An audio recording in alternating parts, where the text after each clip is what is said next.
Hobbits are an unobtrusive but very ancient people, more numerous formerly than they are today, for they love peace and quiet and good-tilled earth. A well-ordered and well-farmed countryside was their favorite haunt. They do not and did not understand or like machines more complicated than forge bellows, a water mill, or a hand loom, though they were skillful with tools. Even in ancient days, they were, as a rule, shy of the big folk, as they call us. And now they avoid us with dismay and are becoming hard to find. They are quick of hearing and sharp-eyed, and though they are inclined to be fat and do not hurry unnecessarily, they are none the less nimble and deft in their movements. They possessed from the first the art of disappearing swiftly and silently when large folk whom they do not wish to meet come blundering by. And this art they have developed until to men it may seem magical. But hobbits have never in fact studied magic of any kind, and in their elusiveness is due solely to a professional skill that hereditary and practice and a close friendship with the earth has rendered inimitable by bigger and clumsier races. For they are a little people, smaller than dwarves, less stout and stocky, that is, and even when they were not actually much shorter. Their height is variable, ranging between 2 and 4 feet of our measure. They seldom now reach 3 feet, but they have dwindled, they say, and in ancient days they were taller. According to the Red Book, Bandaboras took, Bulror, son of Isumbras III, was 4'5" and able to ride a horse. He was surpassed in all Hobbit records only by 2 famous characters of old, but that curious matter is dealt with in this book. As for the hobbits of the Shire, with whom these tales are concerned, in the days of their peace and prosperity they were a merry folk. They dressed in bright colors, being notably fond of yellow and green, but they seldom wore shoes, since their feet had tough, leathery soles and were clad in thick, curling fur, much like the hair of their heads, which was commonly brown. Thus, the only craft little practiced among them was shoemaking, but they had long and skillful fingers and could make many other useful and comely things. Their faces were, as a rule, good-natured rather than beautiful, broad, bright-eyed, red-cheeked, with mouths apt to laughter, and to eating and drinking. And laugh they did, and eat and drink, often and heartily, being fond of simple jest at all times, and of 6 meals a day when they could get them. They were hospitable and delighted in parties, and in presents which they gave away freely and eagerly accepted. It is plain indeed that in spite of later estrangements, hobbits are relatives of ours, far nearer to us than elves or even the dwarves. Of old they spoke the language of men after their own fashion, and liked and disliked much the same things as men did. But what exactly our relationship is can no longer be discovered. The beginning of the hobbits lies far back in the elder days, and they are now lost and forgotten. Only the elves still preserve any records of that vanished time, and their traditions are concerned almost entirely with their own history, in which men appear seldom, and hobbits are not mentioned at all. Yet it is clear that the hobbits had, in fact, lived quietly in Middle-earth for many long years before the other folk became even aware of them. And the world being, after all, full of strange creatures beyond count, these little people seemed of very little importance. But in the days of Bilbo and Frodo, his heir, they suddenly became, by no wish of their own, both important and renowned, and troubled the councils of the wise and the great. Those days, the third age of Middle-earth, are now long past, and the shape of all the lands has been changed, but the regions in which the hobbits then lived were doubtless the same as those in which they still linger. The northwest of the old world, east of the sea. Of their original home, the hobbits in Bilbo's time preserve no knowledge.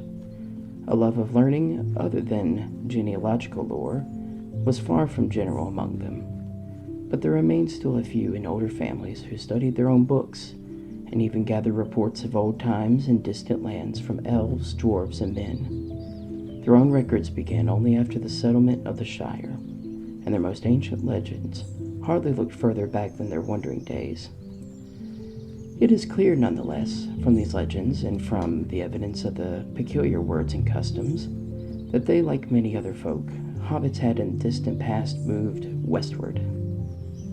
The earliest tales seem to glimpse at a time when they dwelt in the upper vales of the Anduin, between the eaves of Greenwood the Great and the Misty Mountains.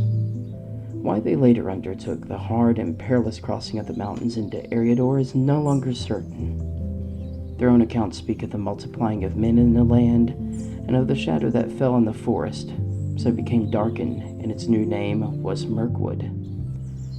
Before the crossing of the mountains, the hobbits had already become divided into three somewhat different breeds: Harfoots, Stores, and Fallowhides. The Harfoots were browner of skin, smaller and shorter. They were beardless and bootless. Their hands and feet were neat and nimble, and they preferred highlands and hillsides. The Stores were broader and heavier in build. Their feet and hands were larger, and they preferred flatlands and riversides.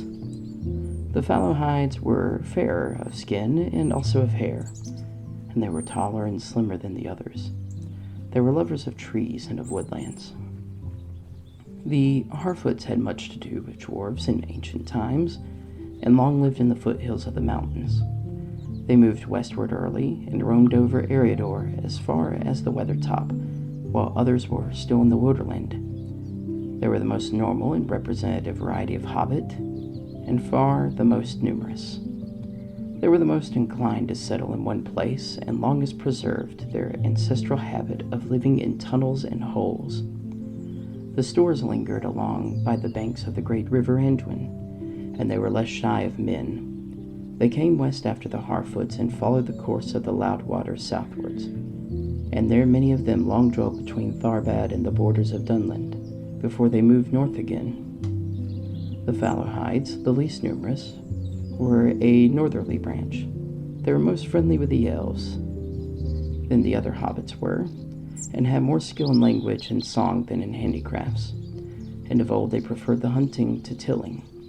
They crossed the mountains north of Rivendell and came down the river Harwell, and in Eriador they soon mingled with the other kinds that had preceded them, but being somewhat bolder and more adventurous, they were often found as leaders or chieftains among the clans of the Harfoots or the Stores.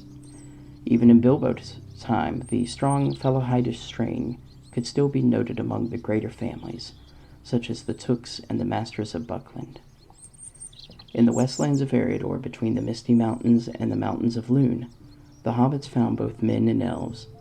Indeed, a remnant still dwelt there of the Dunedain, the kings of men that came over the sea out of Westerness. But they were dwindling fast, and the lands of their north kingdom were falling far and wide into waste. There was room and to spare for incomers, and ere long the hobbits began to settle in ordered communities. Most of their earliest settlements had long disappeared and been forgotten in Bilbo's time, but one of the first to become the important still endured. Though reduced in size, this was at Bree and in the Chetwood that lay round about, some 40 miles east of the Shire. It was in these early days, doubtless, that the hobbits learned their letters and began to write after the manner of the Dunedain, who had in their turn, long before, learned the art from the elves. And in those days, also, they forgot whatever languages they had used before, and spoke after the common speech, the Western as it was named. That was current through all the lands of the kings of Arnor to Gondor, and above all the coast of the sea from Belfast to Lune. Yet they kept a few words of their own, as well as their own names of months and days, and a great store of personal names out of the past.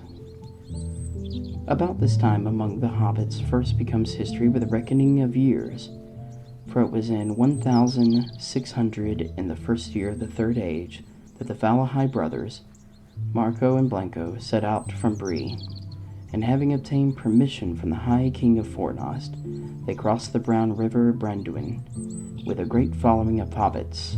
They passed over the bridge of stone bows that had been built in the days of the power of the North Kingdom, and they took all the land beyond to dwell in, between the river and the far downs. All that was demanded of them was that they should keep the great bridge in repair, and all other bridges and roads speed the king's messengers, and acknowledge his lordship. Thus began the Shire reckoning. For the year of the crossing of the Brandywine, as the hobbits turned the name, became year 1 of the Shire, and all later dates were reckoned from it. At once the western hobbits fell in love with their new land, and they remained there, and soon passed once more out of the history of men and elves. While there was still a king, they were in name his subjects, but they were in fact ruled by their own chieftains, and meddled not at all with the events of the world outside. To the last battle at Fornos with the witch lord of Angmar, they sent some bowmen to the aid of the king, or so they maintained, though no tales of men recorded.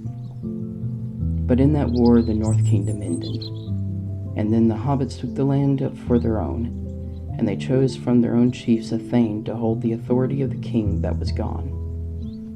There for 1,000 years they were little troubled by wars, and they prospered and multiplied after the dark plague of the year 37, until the disaster of the long winter and the famine that followed it. Many thousands then perished, but the days of dearth, from 1158 to 60, were at the time of this tale long past, and the hobbits had again become accustomed to plenty. The land was rich and kindly, and though it had long been deserted, when they entered it, it had before been well tilled, and there the king had once many farms, cornlands, vineyards, and woods. 40 leagues it stretched from the far downs to the Brandywine Bridge, and 50 from the northern moors to the marshes in the south. The hobbits named it the Shire, as the region of the authority of their thane, and a district of well-ordered business. And there, in that pleasant corner of the world, they piled their well-ordered business of living, and they heeded less and less the world outside where dark things moved, until they came to think that peace and plenty were the rule in Middle-earth and the right of all sensible folk. They forgot or ignored what little they had ever known of the guardians and the labors of those that made possible the long peace of the Shire. They were, in fact, sheltered, but they had ceased to remember it. At no time had hobbits of any kind been warlike, and they had never fought among themselves. In olden days they had, of course, been often obliged to fight to maintain themselves in the hard world, but in Bilbo's time that was very ancient history. The last battle before this story opens, and indeed the one that had ever been fought within the borders of the Shire, was beyond living memory, the Battle of Greenfields in 1147, in which Bandaboris Took routed an invasion of orcs. Even the weathers had grown milder, and the wolves that had once come ravening out of the north in bitter white winters were now only a grandfather's tale. So, though there is still some store of weapons in the Shire, these were used mostly as trophies hanging above hearths or on walls. As gathered into the museum at Mickledelving, the Matham House, it was called, for anything that the hobbits had no immediate use for, but they were unwilling to throw away, they called a Matham. Their dwellings were apt to become rather crowded with Mathams, and many of the presents that passed from the hand to hand were of that sort. Nonetheless, ease and peace had left this people still curiously tough. They were, if it came to it, difficult to daunt or to kill, and they were, perhaps, so unwearingly fond of good things, not least because they could, when put to it, do without them, and could survive rough handling by grief, foe, or weather, in a way that astonished those who did not know them well and looked no further than their bellies and their well-fed faces. Though slow to quarrel, and for sport killing nothing that lived, they were doughty at bay, and at need could still handle arms. They shot well with a bow, for they were keen-eyed and sure at the mark, not only with bows and arrows. If any hobbit stooped for a stone, it was well to get quickly under cover, as all trespassing beasts knew very well. All hobbits had originally lived in holes in the ground, or so they believed, and in such dwellings they still felt most at home. But in the course of time they had been obliged to adopt other forms of abode. Actually, in the Shire in Bilbo's day, it was, as a rule, only the richest and the poorest of hobbits that maintained the old custom. The poorest went on living in burrows of the most primitive kind, mere holes indeed, with only one window or none. while the well-to-do still constructed more luxurious versions of the simple diggings of old. But suitable sites for these large and ramifying tunnels, or smiles as they called them, were not everywhere to be found, and in the flats and low-lying districts the hobbits, as they multiplied, began to build above ground. Indeed, even in the hilly regions in the older villages, such as Hobbiton and Tuckborough, or in the chief township of the Shire, Mickledelving of the White Downs, there were now many houses of wood, brick, and stone. These were especially favored by millers, smiths, ropers, and cartwrights, and others of that sort. For even when they had holes to live in, hobbits had long been accustomed to build sheds and workshops. The habit of building farmhouses and barns was said to have been begun among the inhabitants of the Marish down by the Brandywine. The hobbits of that quarter, the East Farthing, were rather large and heavy-legged, and they wore dwarf boots in muddy weather. But they were well known to be stores in a large part of their blood, as indeed was shown by the down that many grew on their chins. No Harfoot or Fallowhide had any trace of a beard. Indeed, the folk of the Marish and of Buckland, east of the river, which they afterwards occupied, came for the most part later into the Shire, up from the south way, and they still had many peculiar names and strange words not found elsewhere in the Shire. It is probable that the craft of building, as many other crafts beside, were derived from the Dunedain, but the hobbits may have learned it direct from the elves, the teachers of men in their youth. For the elves of the high kindred had not yet forsaken Middle-earth, and they dwelt still at the times of the Grey Havens away to the west, and in other places within the reach of the Shire. 3 elf towers of a memorable age were still to be seen on the Tower Hills beyond the western marches. They shone far off in the moonlight, the tallest and furthest away, standing alone upon a green mound. The hobbits of the West Farthing said that one could see the sea from the top of the tower, but no hobbit had ever been known to climb it. Indeed, few hobbits had ever seen or sailed upon the sea, and fewer still had ever returned to report it. Most hobbits regarded even rivers and small boats with deep misgivings, and not many of them could swim. And as the days of the Shire lengthened, they spoke less and less with the elves, and grew afraid of them, and distrustful of those that had dealings with them. And the sea became a word of fear among them, and a token of death, and they turned their faces away from the hills in the west. The craft of the buildings may have come from elves or men, but the hobbits used it in their own fashion. They did not go in for towers. Their houses were usually long, low, and comfortable. The oldest kind were indeed no more than built imitations of smiles, thatched with dry grass or straw, or roofed with turfs, and having walls somewhat bulged. That stage, however, belonged to the early days of the Shire, and hobbit buildings had long since been altered, improved by devices learned from dwarves or discovered by themselves. A preference for round windows and even round doors was chief remaining peculiarity of the hobbit architecture. The hobbit and the holes of the Shire hobbits were often large and inhabited by large families. Bilbo and Frodo Baggins were, as bachelors, very exceptional, as they were also in many other ways, such as their friendship with the elves. Sometimes, as in the case of the Tooks and the Great Smiles, or the Brandybucks of Brandy Hall, many generations of relatives lived in comparative peace together in one ancestral and many total mansions. All hobbits were, in any case, clannish and reckoned up to their relationships with great care. They drew long and elaborate family trees with innumerable branches. In dealing with hobbits, it is important to remember who is related to whom, and in what degree. It would be impossible in this book to set out a family tree that included even the more important members of the more important families at the time which these tales tell of. The genealogical trees at the end of the Red Book of Westermarch are a small book in themselves, and all but the hobbits would find them exceedingly dull. Hobbits delighted in such things if they were accurate. They liked to have books filled with things that they already knew, set out fair and square with no contradictions. There is another astonishing thing about hobbits of old that must be mentioned, an astonishing habit. They imbibed or inhaled through pipes of clay or wood the smoke of burning leaves of a herb which they called pipeweed or leaf, a variety probability of nicotiana. A great deal of mystery surrounds the origin of this particular custom, or art as the hobbits preferred to call it.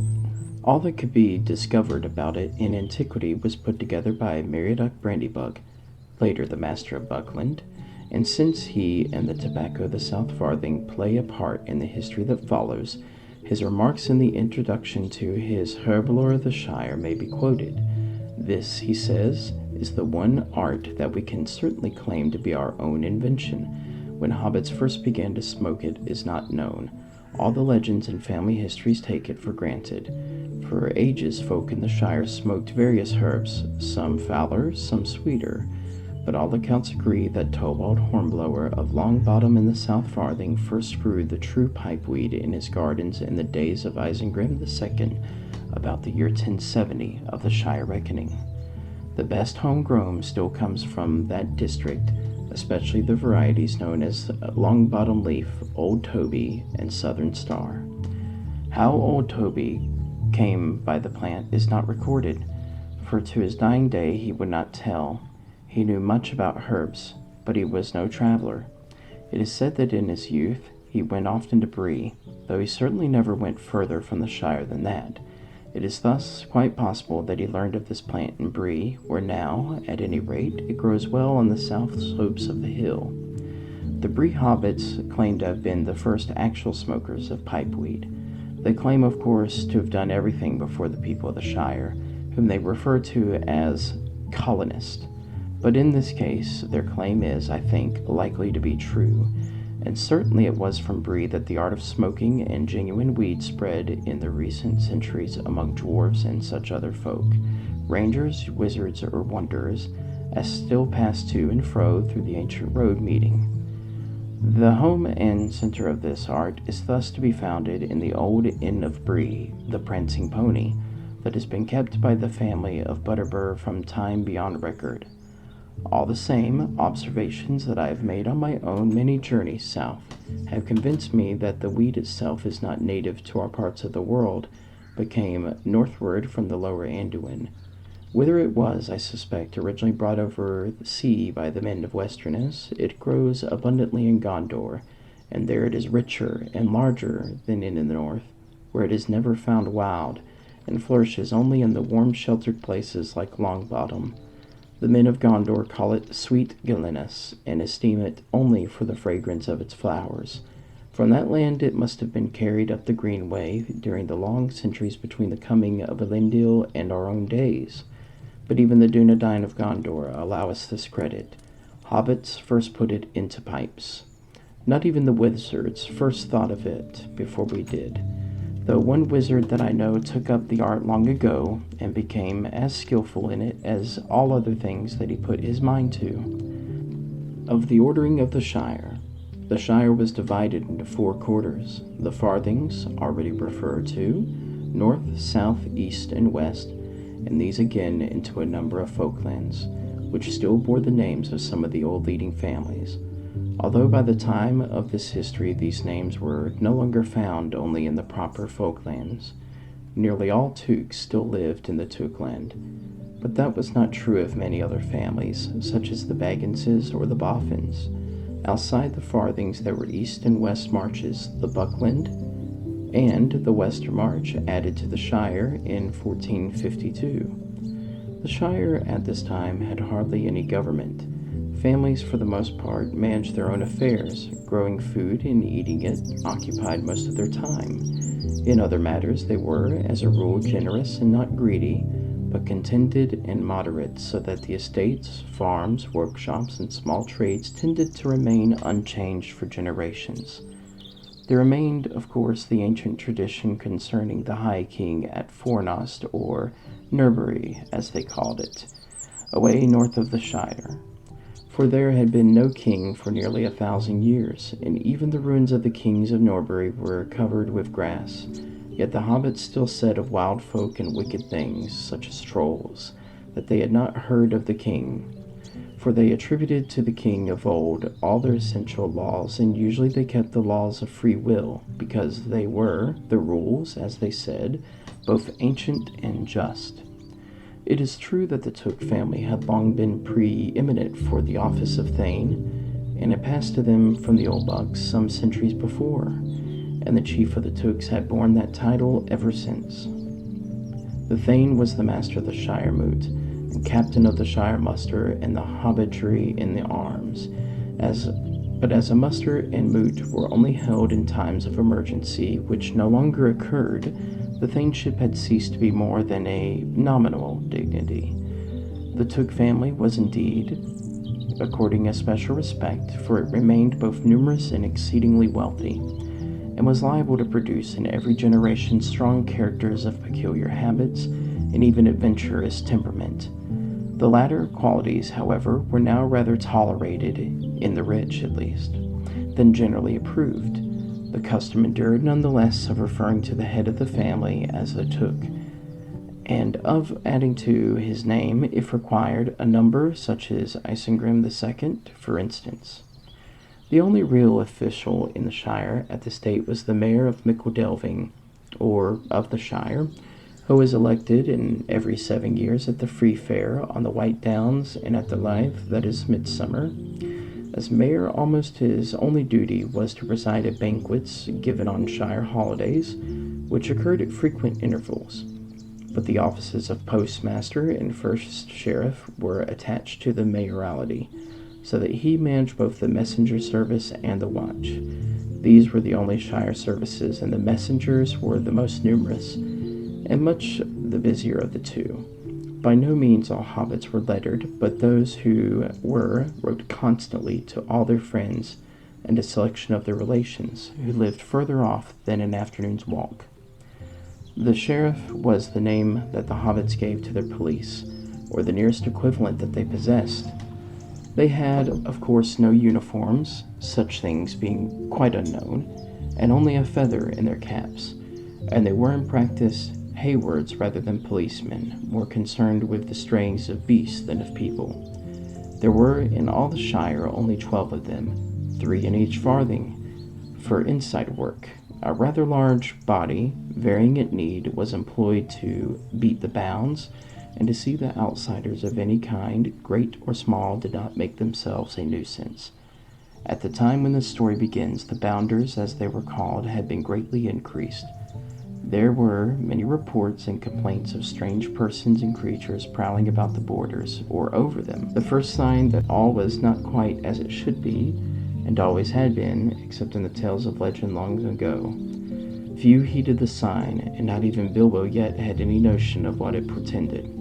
60 years had passed since he set out on his memorable journey, and he was old even for hobbits, who reached 100 as often as not, but much evidently still remained of the considerable wealth that he had brought back. How much or how little he revealed to no one, not even to Frodo, his favorite nephew, and he still kept secret the ring that he found.